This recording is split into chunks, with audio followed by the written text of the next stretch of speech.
रामानुजन के district jail में कैदी मन के स्वास्थ्य प्रशिक्षण पर लगाएगी शिविर।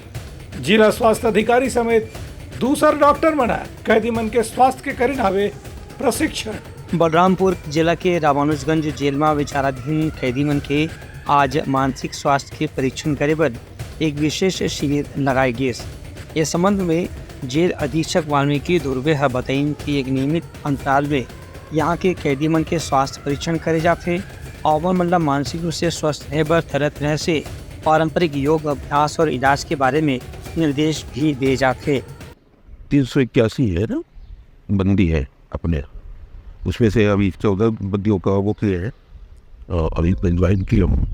और आज हमारे डॉक्टर साहब के सहयोग से हमारे जो जितनी भी बंदी है जिसको स्वास्थ्य परीक्षण जो है समय समय पर होता रहेगा और हम लोग कोशिश करेंगे कि हमारे जो बंदी है अच्छा से रहे। इस संबंध में डॉक्टर तोषण कुमार बताएं कि विचाराधीन बंदी के अलावा जो कैदी मतलब जेल में रखे जाते उन के भी समय समय में स्वास्थ्य परीक्षण जरूरी है। यही बात का ध्यान में रख के आज के शिविर के आयोजन करेगी रही से राष्ट्रीय मानसिक स्वास्थ्य कार्यक्रम के अंतर्गत जितने भी जिले में जिला जेल में आज एक कैंप रखा गया था जिसमें एंजाइटी, मानसिक स्वास्थ्य और साइकोसिस वाले पेशेंट के लिए रखा गया था, जिसमें 14 मरीजों का स्क्रीनिंग किया गया, जिसमें 8 मरीजों का डायग्नोस पेशेंट हमें प्राप्त हुए जिनका इलाज कंटिन्यू रहेगा। Bureau report Uttarakhand news.